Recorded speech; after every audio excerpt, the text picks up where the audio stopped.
Hello friends and welcome back to my channel. So in this video we are going to discuss about the for loop. Okay, the for loop of Python. So what is for loop? So for loop is designed to process the items of any sequence. They are the list, set and the tuple. Okay, so we have to process the sequences using the for loop. Okay, so how we can do that is what I'll be showing you. Okay, so here you can see the syntax for variable in sequence. Okay, so whichever is the sequence you can give that variable name here, and let's give like a statement to repeat. Okay, so now I'll be showing you with a list. Okay, let's take the food as an example list, and let's take pizza, chocolate, ice cream, donuts, etc. Okay, so now I'm going to iterate it using a for loop. So let's give for I in food. Okay, so we are taking a variable called I which is inside this food. Okay, so now each time what we are going to do, we are going to print the I. So what does I do? I initially will stand in the first position of your food. Okay, so each time when it is rotating, what will happen is your I will be changing. Okay, so now let's see it. So each time you are able to get pizza, chocolate, ice cream and donut. Okay, this is how you process a list. Okay, so now what we are going to do is, let's do like for a in a number sequence. Okay, let's give 1 3 5 7. So now we are going to give print a comma, let's give a into a. Okay, so now what you will get, initially 1 and 1, 1 into 1 is 1. The next time what does a do? A will go to 3 and it will take 3 into 3 which is 9. Next time 5, it will go to 5 into 5. The next time 7, 7 into 7, 49. So each time your I or your a, whichever is the variable, will be changing, and once when it is over it will be stopping. Okay, because in the while loop you can create an infinite loop, right? Because we saw that in the last video, but in the for loop you cannot create an infinite loop. Okay, because there is always a finite.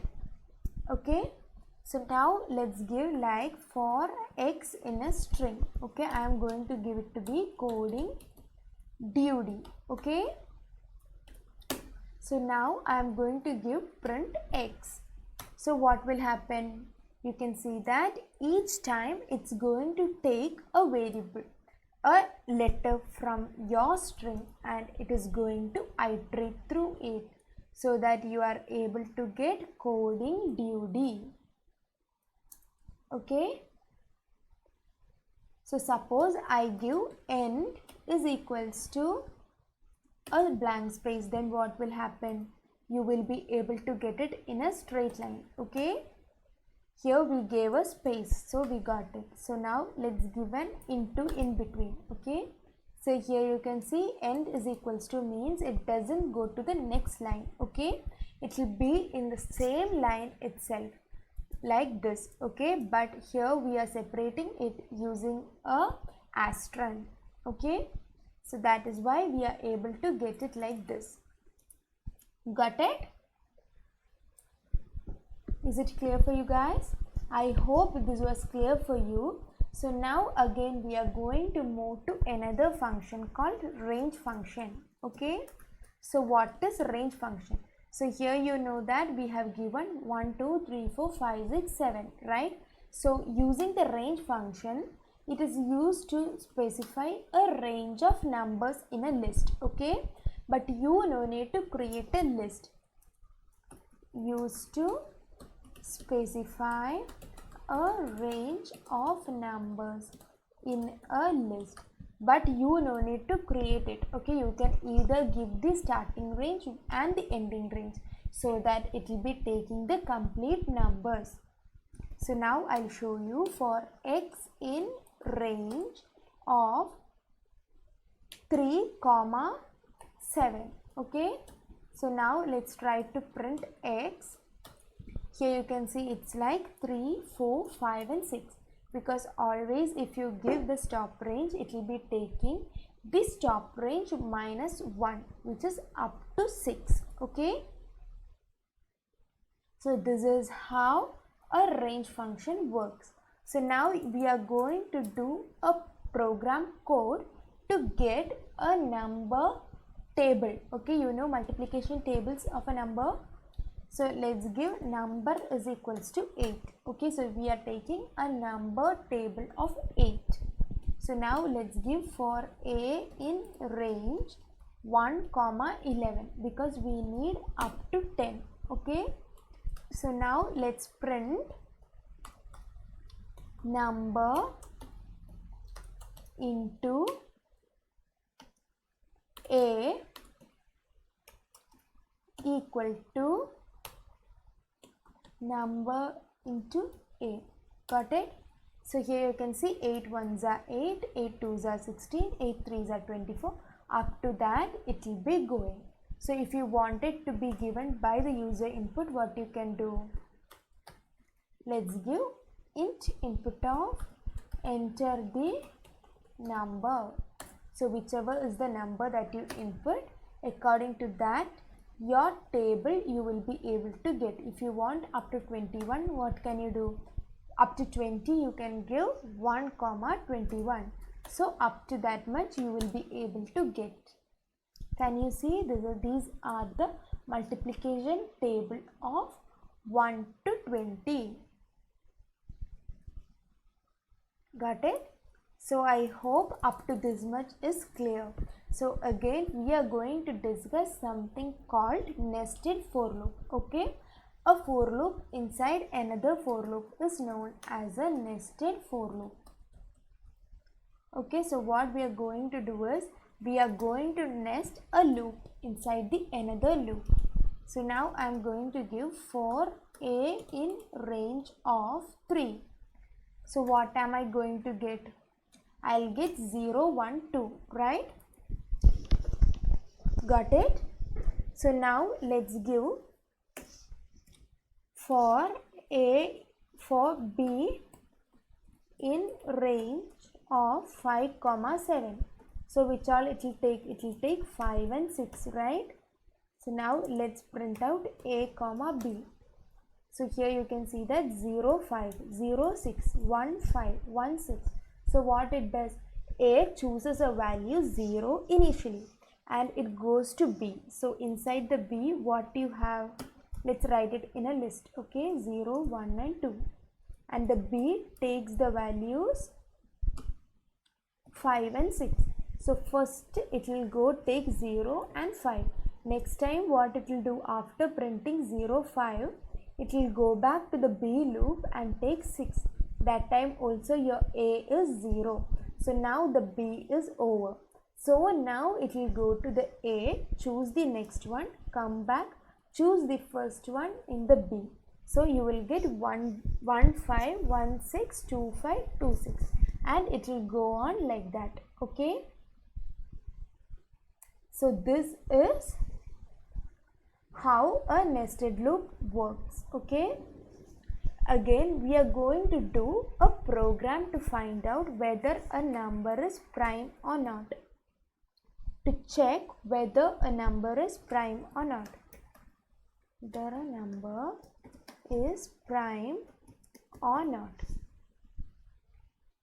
Okay, so now let's do num is equals to int input of enter a number. Got it? So now let's give for x in range of 2, number, because a number is a prime number when it is divisible by 1 and the number itself. So here we haven't chosen the 1 because we took it from 2, and number minus 1 are the only things we are going to divide and see. Okay. So now what we are going to do is like, if the number modulo x equal to 0, then you are going to print it's a prime number, and let's give break. Else what we have to do? Print it's not a prime number, right? Else it's a prime number. I'll explain it, don't worry. So what we have given here is, suppose let's take the number 6. Okay, so what is the range here? The range takes 2, 3, 4, 5, right? So now how is it dividing it? Each time it is going to take 6 by 2, because your number is 6 and this is your first x is 2.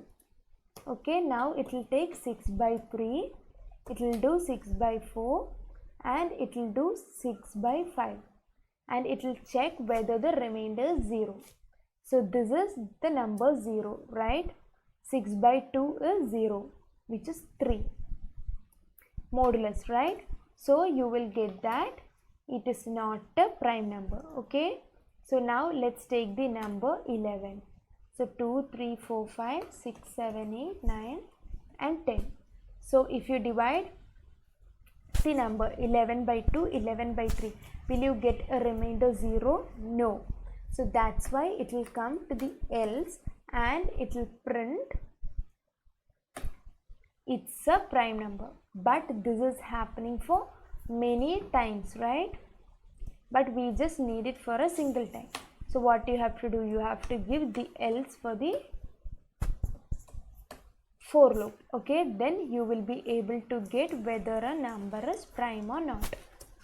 Got it? So again we are going to check a range of numbers. Okay, so let's give for num in range of 1 to 100, which are the prime numbers in it is what we are going to check. For x in range of 2 to number, if number modulus x equal to 0, it's going to print it's not which number. Let's write num is not a num is a composite number, right? And let's give break.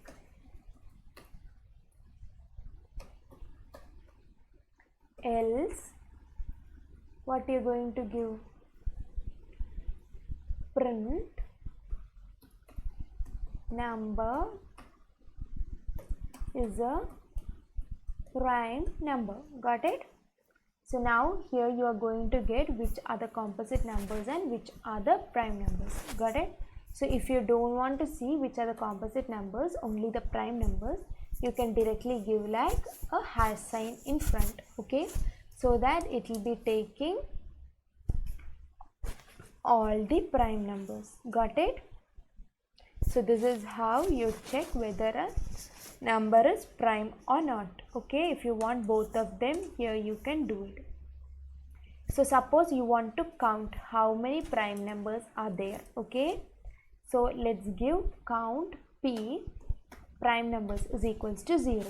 So each time it becomes, you have to give count p plus 1 is equals to. So now again outside the loop, let's print the number of prime numbers is count p. Got it? So now here you can see that the number of prime numbers is 26. So what about composite? If you want to know the composite, what you have to do? I am taking this prime and composite like this. Okay, just because I am just commenting it out so that I want to just see the prime and composite. Okay, c is equals to 0, and here you have to give count C plus is equals to 1. So now let's print the number of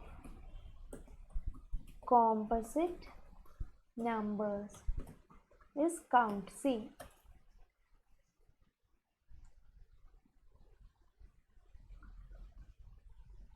Okay, got it. So there are 26 prime numbers and 73 composite numbers in between 1 and 100.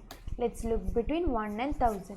If you want to look between 1 and 10,000, you can change it. Okay, so this is how you find out whether a number is prime or not. Got it? So that's all for today's video. If you like my video, please do like, share and subscribe to my channel, and don't forget to give a feedback in the comment box. Bye guys, see you in the next video.